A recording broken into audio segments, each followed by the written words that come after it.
Shalom Bapak Ibu yang dikasihi dalam Yesus Kristus. Berjumpa lagi dengan saya dalam renungan malam dengan judul Menghakimi yang benar dan adil. Dan pembacaan firman Tuhan kita di malam ini terkutip dalam Injil menurut Yohanes pasal 7 ayatnya yang ke-24. Firman Tuhan berkata, "Janganlah menghakimi menurut apa yang nampak, tetapi hakimilah dengan adil."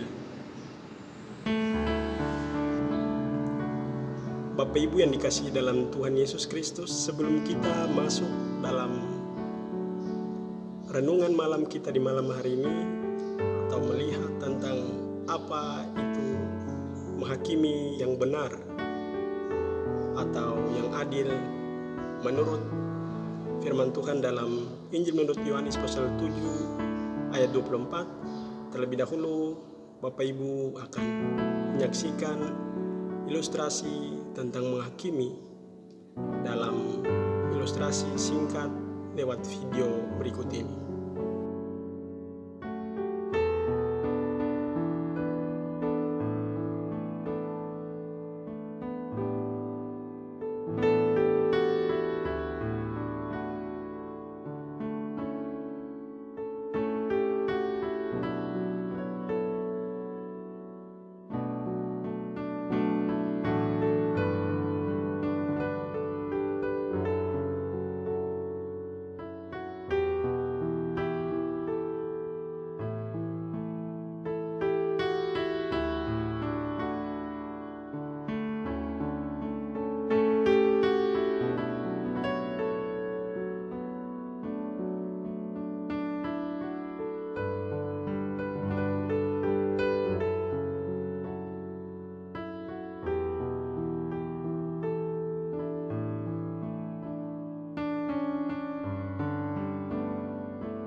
Bapak Ibu yang dikasihi dalam Tuhan Yesus Kristus,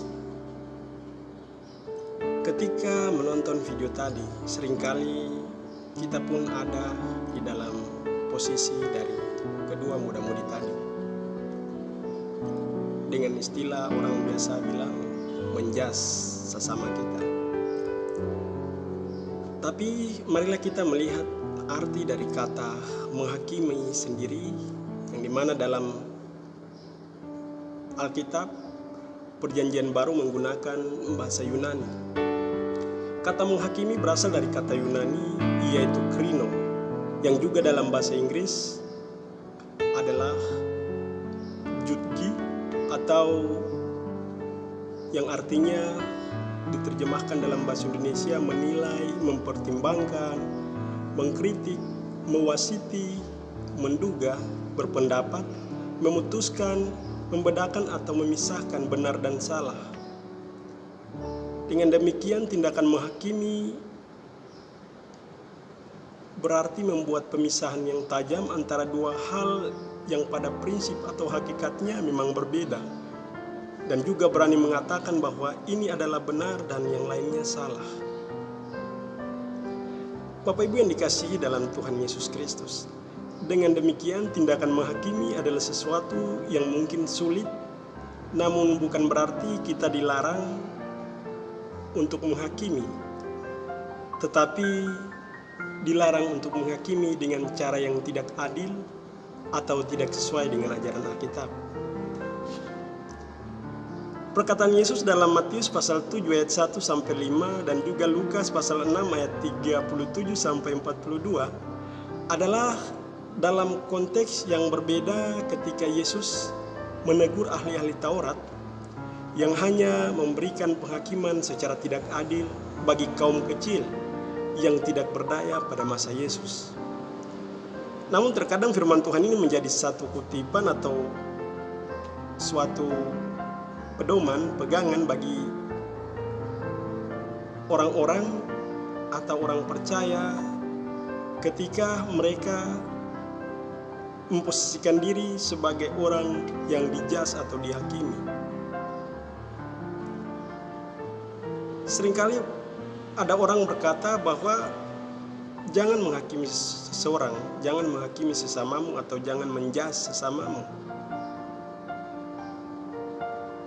Dengan mengutip bagian ayat ini, padahal dalam konteksnya adalah maksud perkataan Yesus sesungguhnya menegur atau mengkritik para ahli-ahli Taurat yang selalu menggunakan kekuasaan mereka sebagai para imam untuk menghakimi kaum-kaum yang tak berdaya pada saat itu, yang berasal dari keturunan bangsa Israel atau ke-12 suku tadi. Sehingga di sini konteks Matius dan Lukas ini Yesus menegur mereka. Bapak Ibu yang dikasihi dalam Tuhan Yesus Kristus, karena Yesus yang kita imani sebagai Allah yang turun di dalam wujud manusia, Yesus Kristus, Ia paham betul bahwa firman yang disampaikan atau diberikan kepada Musa adalah ajaran yang selalu berdasarkan kasih Allah kepada sesama manusia. Bapak Ibu yang dikasihi dalam Yesus Kristus, dalam ke-10 hukum Tuhan, dalam Keluaran pasal 20 yang diberikan Allah kepada Musa, kita kenal atau dapat dibagi dalam 2 bagian besar, yaitu hukum yang pertama sampai ke-4 diberikan kepada atau dikhususkan kepada Allah, dan hukum ke-5 sampai hukum ke-10 dikhususkan atau diberikan bagi manusia. Dalam pengertian, dari isinya hukum pertama sampai ke-4 merupakan perintah untuk mentaati, menghormati kekudusan Allah, dan dalam hukum yang ke-5 sampai ke-10 lebih dikhususkan dalam mengasihi sesama manusia. Dalam perjanjian baru kita kenal ketika Yesus hadir membawa hukum kasih, yaitu kasih kepada Allah dan kasih kepada sesama manusia. Dalam penjelasan ini artinya bahwa ketika seseorang melakukan tindakan menghakimi harus didasari atas kedua hal ini, dengan mengasihi Allah dan juga mengasihi sesama. Ketika seseorang ada perasaan kasih atau menaruh kasih dalam dirinya untuk melakukan tindakan penghakiman, maka pastinya apa yang ia lakukan itu tidak akan keliru atau salah, karena dia mendasari semua tindakannya dengan kasih tadi. Maka hal itu harus didasari oleh kasih, sehingga apapun yang ia lakukan motivasinya jelas dan benar. Berbicara tentang kasih berarti di luar dari pribadi orang yang melakukan tindakan menghakimi. Misalnya, walaupun hidupnya tidak benar, namun ia mempunyai bukti, dan atas dasar kasih kepada Allah dan sesamanya, maka ia melakukan tindakan menghakimi. Itu benar adanya. Misalnya dalam kehidupan keluarga, bapak ibu, anak-anak, atau dalam kehidupan berjemaat. Ketika karena rasa empati kepada sesamanya, baik anak-anak dalam suatu keluarga maupun juga sesama dalam persekutuan, kemudian ada upaya untuk melakukan proses tadi, menghakimi, yang dengan pengertian yang ada, memberikan pendapat, memberikan kritikan, untuk tujuannya merubah pola hidup atau karakter dari seseorang.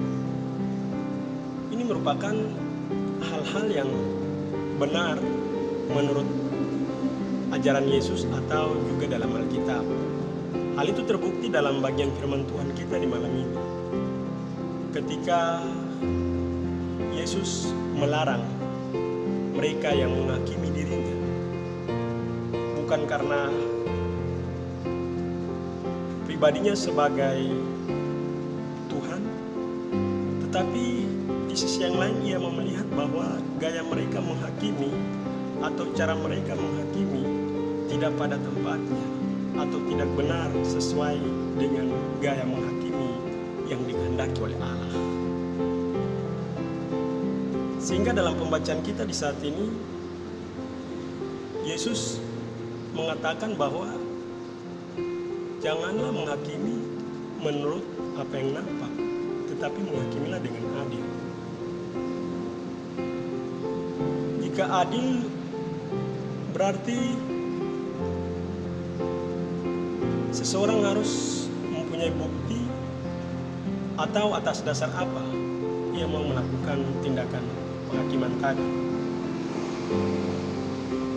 Sehingga lewat pembacaan kita di malam ini, lewat pengertian penghakiman tadi, di tengah-tengah COVID-19 banyak informasi yang dapat diakses dengan begitu mudah.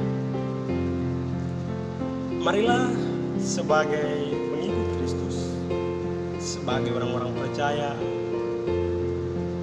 kita selalu merenungkan kebenaran firman Tuhan, meminta hikmat dari Tuhan agar kita selalu berbijaksana sehingga tidak terjebak dalam tindakan-tindakan yang menghakimi sesama kita, baik lewat media sosial atau di dalam pertemuan-pertemuan yang kita lakukan. Sehingga jangan kita seringkali melakukan hal-hal yang bertentangan dengan kehendak Allah. Dari hal-hal yang kecil, dari hal-hal yang telah kita pahami, kita mencoba untuk selalu merubah hidup kita menjadi anak-anak Tuhan yang berkenan memanggil Bapa di surga. Tuhan Yesus memberkati kita. Amin.